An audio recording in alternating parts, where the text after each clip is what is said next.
It wasn't an accident. My sister stood in the doorway of my room holding the shattered pieces of my final project like she was presenting a trophy. "Oh," she said lightly. "Did you still need this?" My laptop screen was cracked down the center. The hard drive case lay open on the floor. Weeks of research, modeling, documentation gone. A week before graduation. My parents were in the living room when I ran downstairs, shaking. "She destroyed it," I said, my voice breaking despite my effort to study it. My sister laughed. My mom actually smiled. "Maybe now you'll learn not to be so dramatic about school."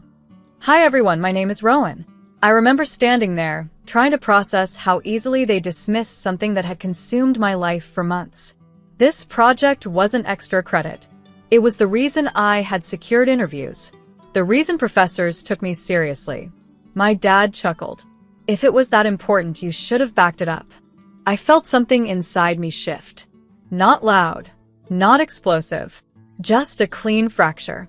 I didn't scream. I didn't argue. I went back upstairs, closed my door, and sat in the dark. They thought I was defeated. They didn't realize I was recalculating. I didn't sleep that night. I sat on my bedroom floor, staring at the cracked screen, replaying every hour I had poured into that project. The simulations, the late-night revisions, the professor's email calling it the strongest submission in years. Gone. Or so they thought. At 2:17 a.m., I opened my phone. Cloud storage, external server, archived draft copies. My sister had destroyed the hardware, not the work. Relief didn't wash over me. Something colder did, because the project wasn't the only thing backed up. I had started recording small moments months ago, not obsessively, just instinctively. Comments at dinner, jokes about how I'd never outshine my sister. My mom telling a neighbor I was too intense to be likable. I never intended to use them. Until now. The next morning, my parents acted like nothing happened. My sister scrolled through her phone at breakfast. "Hope you're not crying anymore," she smirked. "I'm not," I replied calmly. And I wasn't, because I wasn't rebuilding the project. I was finalizing it. Graduation wasn't just a ceremony. It was a presentation. And the department head had asked if I'd like to speak. I hadn't answered yet. Now I did. I emailed the department head before breakfast ended. "Yes," I wrote. "I'd be honored to speak." By noon, I had reassembled my project from backups. The data models loaded cleanly. The presentation deck was intact. Even the demonstration video rendered without errors. My sister passed my open door later that afternoon and paused. "You're still working on that?" she asked lightly. "Yes," I replied. She laughed. Delusional. I almost thanked her, because underestimation is a gift when you know how to use it. That evening, my mom mentioned graduation seating arrangements. "We invited your aunt and uncle. Don't make it awkward with a long speech about yourself." "I won't," I said evenly. I meant that. My speech wouldn't be about me. It would be about process, about resilience, about integrity, and about how easily people reveal themselves when they think there are no consequences. I compiled one final slide. Not accusatory, just factual. Time-stamped photos of the destroyed hardware, security camera footage from our hallway, and the audio clip of my sister saying, "Maybe now she'll finally fail." I didn't plan to play it recklessly. I planned to reference it precisely. Graduation day arrived bright and celebratory. My parents sat front row, smiling. The auditorium was packed. Faculty in formal robes. Families holding bouquets. Cameras raised and ready. My name was called near the end of the program. As I walked across the stage, I saw my parents in the front row, clapping politely. My sister sat beside them, scrolling between applause. When I reached the podium, the room settled. I was asked to speak about perseverance. I began calmly. Polite smiles. "But perseverance isn't poetic," I continued. "It's practical." A few professors nodded. Last week, my final project was destroyed. A ripple moved through the audience. My hardware was shattered. My files erased. My mother's smile faltered. But because I believed in documentation, in backups, in preparation. I recovered everything. Light applause. I paused. However, I added gently, there's something more important than academic resilience. I clicked to the next slide. A blurred image of broken equipment appeared. My biggest lesson, I said evenly, wasn't about data security. My sister stopped scrolling. It was about character. I didn't play the audio. I didn't need to. I learned that sometimes the people who laugh at your collapse are the ones who reveal why you must rise without them. Silence settled. Not hostile. Reflective. I finished my speech without naming anyone, but I didn't have to. When I stepped down, my parents weren't smiling anymore.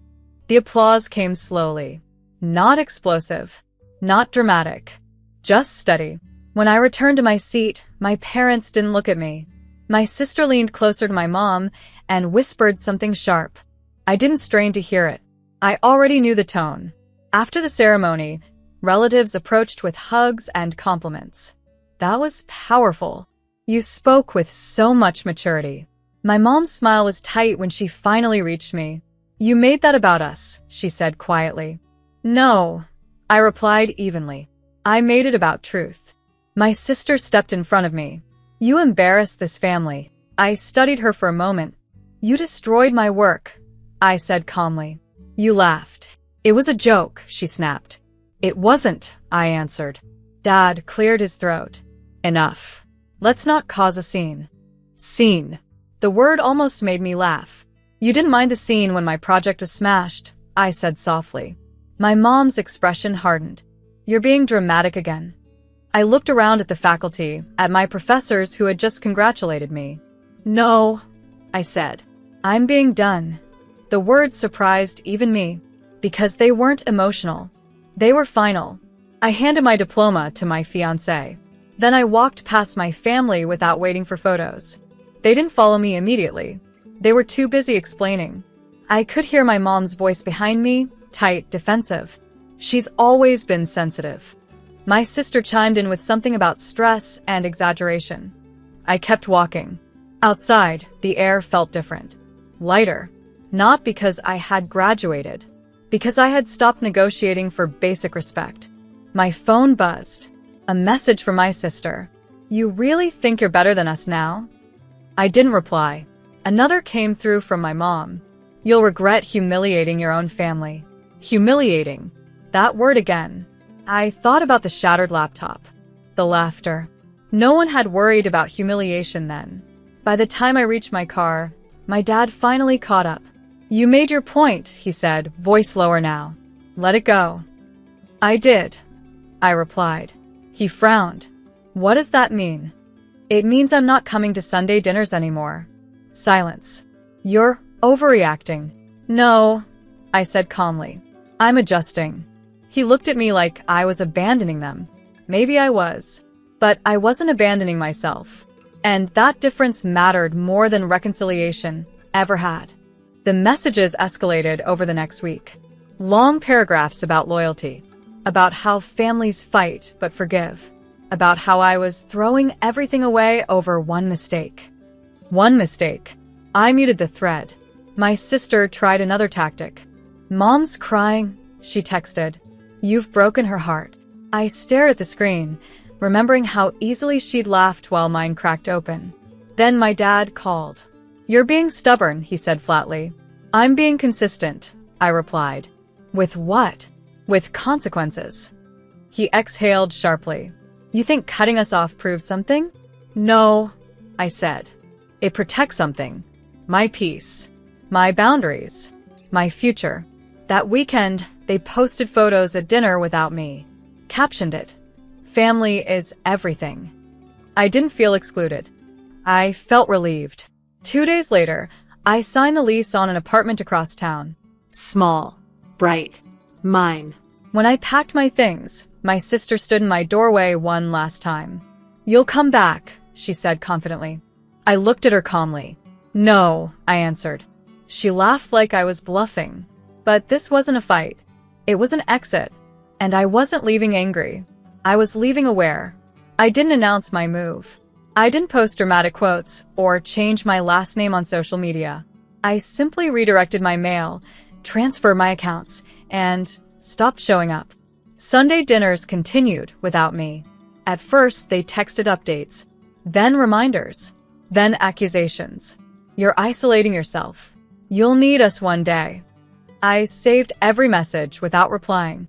3 months later, I received an email from a firm I'd interviewed with before graduation. Offer extended. Relocation package included. I accepted without hesitation. The night before I left the state, my mom called. Her voice was softer than usual. "You're really going?" she asked. "Yes." A pause. "This doesn't have to be forever." I considered that. It didn't, but accountability does. "I wish you'd apologized," I said quietly. Silence answered me. Not denial, not anger, just pride. "I'm proud of you," she added finally, as if that could substitute for repair. "Thank you," I replied. And that was all. When I boarded the plane the next morning, I didn't feel like something had ended. I felt like something had finally aligned. They thought breaking my project would break me. It only clarified who didn't deserve front row seats in my life.